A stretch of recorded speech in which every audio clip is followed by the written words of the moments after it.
Merci. Moi, c'est Samuel Kalkoumdo. Je suis le président du mouvement pour la culture de la paix et l'amour de la patrie, en abrégé MEPAP.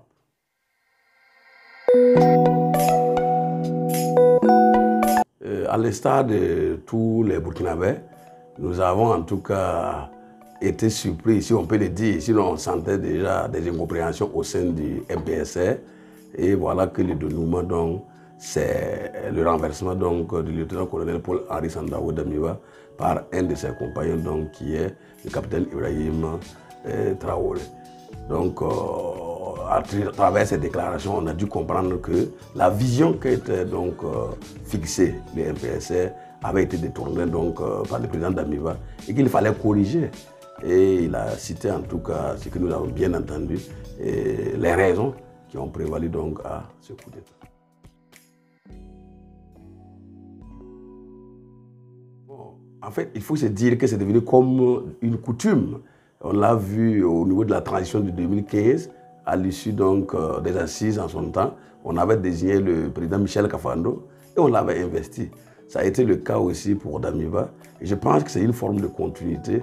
Parce que si on veut associer au peuple, surtout les assises, et que les assises demandent qu'il soit investi, il va de soi qu'il soit investi. Donc pour moi, c'était tout à fait normal, car répondant donc de l'existence d'une partie de la population qui s'est organisée pour donner un peu d'une conformité, ou du moins une légalité, ou une légitimité du moins, parce que les règles de droit nous ne maîtrisons pas trop, donc au pouvoir. Donc nous avons pensé que cela c'était nécessaire pour qu'il joue le rôle du président de transition. Parce qu'on ne parle pas du président de façon, si vous avez entendu, on dit le président de la transition.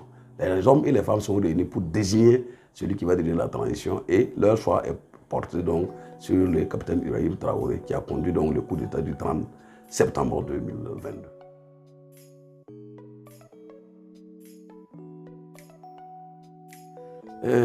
Difficile, mais une appréciation positive et je vous dirai pourquoi. D'abord, les assises ont dit on peut aller jusqu'à 25 et ils ont fait 20 ministres, dont 3 ministres délégués. Donc ça, c'était déjà une très bonne chose. Et quand je fais analyse de façon globale, il se trouve que les gens font confiance au capitaine Ibrahim Traoré, le président de la transition, et lui aussi il a fait confiance à des hommes et des femmes qui doivent pouvoir donc, nous sortir donc, et de l'idée terrorisme, mais aussi de la crise humanitaire qui sévit notre pays comme jamais vécu. Donc, de façon générale, en tout cas, l'appréciation est vraiment positive. Je connais quelques-uns des ministres, je connais leurs compétences et c'est que ces ministres peuvent beaucoup apporter.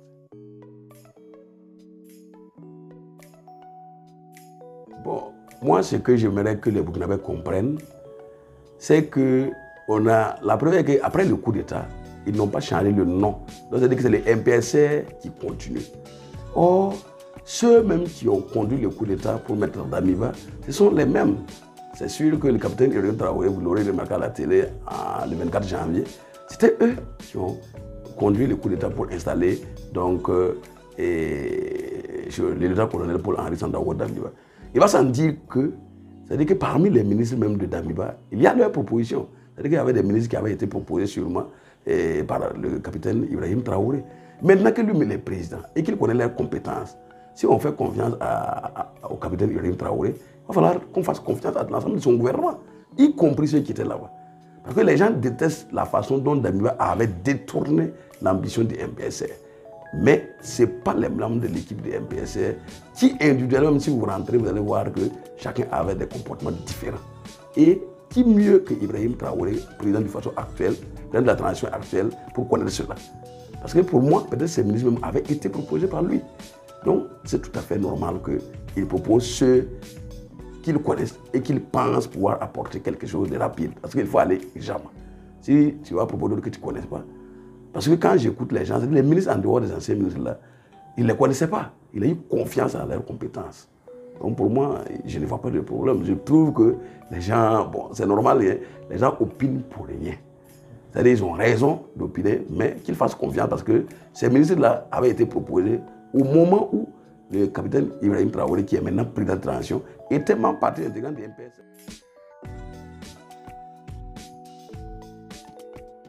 Vous savez, je suis un artisan de paix. Là où effectivement où il y a des troubles qui peuvent poser des trucs, il faut éviter. Maintenant, si vous devez accuser quelqu'un, la loi est claire. Si vous avez des preuves, portez-les à la justice. Je vous assure que si quelqu'un porte un élément à la justice, de preuve à la justice, et que le juge d'instruction ou bien le juge qui va être commis à cette tâche, à ce dossier, trouve qu'il y a des éléments suffisants pour inculper ces gens, vous allez voir que le président de la transition va automatiquement saisir ça, ou bien même ses membres incriminés seront obligés de démissionner. Mais il faut que nous arrêtons cette culture de montage. Vous avez vu les gens avec pancarte, on sent qu'il y a des gens derrière pour échauffer. Il y a des gens même, je suis sûr, qui n'ont même pas de numéro IFI. Ils ne connaissent même pas ce que ça veut dire. En dehors de l'issue de commerce, ils ne connaissent rien. Ils ont été instrumentalisés. Si vous partez même là, en tant que journaliste, les demandez pourquoi ils marchent, ils vont vous dire, ah, on nous a dit de sortir. Voilà, les pancartes ont été écrites à l'envers souvent. C'est-à-dire que ce n'est pas des commerçants. Que cela soit. Mais si effectivement il y a des gens qui sont incriminés et qu'il y a des preuves, je suis sûr et certain que le président de la transition tirera les conséquences. C'est un homme de conviction. C'est un homme qui est venu pour changer. Il les a dit au ministre. Ce n'est pas un gouvernement de dîner gala, mais un gouvernement de combat et de travail. Mais vraiment, si la police pouvait éviter les accusations sans preuve, là. La loi, on a eu un pouvoir où il y a toujours la justice qui est un pouvoir indépendant. Je préfère que les gens déposent des plaintes. Ça va servir de leçon à tout le monde. Vous voyez, ça va nous donner la voie à suivre. Je ne veux pas voir quelqu'un qui est incriminé dans ce gouvernement-là, avec preuve, et le président de la transition va le laisser là-bas. Ou que lui-même en a même conscience. Personnellement, je vais être franc, hein, la colère est légitime. Vous savez, depuis plus de 7 ans, nous vivons le terrorisme et on voit des déplacements massifs de terroristes. On dit souvent 400 terroristes, je ne suis pas sur le terrain. Mais notre partenaire qui est la France, souvent on voit des séries, on a vu même un film qu'ils ont fait au Mali, qui montre qu'ils ont des appareils qui peuvent suivre les véhicules à 300 km de distance. Entre nous, si on a tous ces matériels et qu'on veut être un partenaire sincère, pourquoi les terroristes peuvent circuler librement avec des armes? S'ils circulent même nus, on va dire qu'on peut les confondre à des civils, mais avec des armes souvent de guerre, des roquettes, des véhicules. Entre nous. Donc cette colère est légitime parce que nous ne comprenons pas pourquoi il y a tout ce matériel, mais en même temps, nous n'arrivons pas à contrôler les terroristes. Donc il y a comme un semblant de manque de volonté. Seulement nous allons demander aux jeunes de lutter de façon méthodique. On peut sortir, mais pas obliger les autres à sortir, comme ce que nous avons constaté malheureusement au grand marché. Non, ça c'est intolérable. Montrons notre maturité d'esprit, notre volonté de diversifier les partenaires. En fait, vous savez, en faisant appel à la Russie et autres, c'est parce qu'aucun pays ne peut vivre actuellement en autarcie. Donc, mais que les partenariats soient francs, très francs. Nous l'avons dit, ça vaut 5 ans. Nous avons dit et répété, nous ne détestons aucun homme et femme. Ça veut dire que les Français, nous ne les détestons pas. On les aime comme les Russes, comme les autres. Parce que Dieu a créé l'homme et la femme. Et selon les croyants, Adam et Ève, et c'est la diversification et la multiplication qui a conduit blanc, noir comme rouge. Mais maintenant, si on a des pays qui pensent pouvoir nous aider, qui nous aident de façon sincère, c'est cela que les gens demandent. Mais la façon de demander souvent, en tout cas, est déviée parce qu'on peut oublier d'autres personnes qui ont des opinions différentes à être avec eux. Et là, l'autorité doit vraiment trouver les moyens pour mettre fin à cette récréation.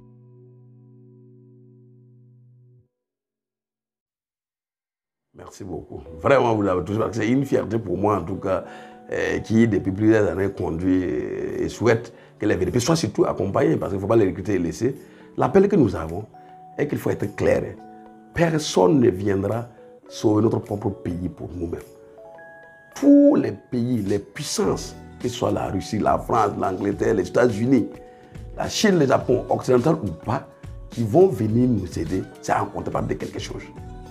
Quel président va quitter son pays, laisser sa population de millions d'habitants, venir vous aider gratuitement pendant que son pays en a besoin? Vous comprenez? Donc ça veut dire qu'ils viennent toujours avec des intérêts. Donc il va falloir que nous-mêmes nous puissions prendre notre destin en main et que les autres viennent juste pour épauler. Donc j'invite tous les jeunes patriotes qui se sentent capables surtout dans les 350 communes qu'on a lancées là, d'aller s'enrôler massivement. D'aller s'enrôler massivement. Les conditions de paix et autres viendront après, mais c'est un signe de patriotisme.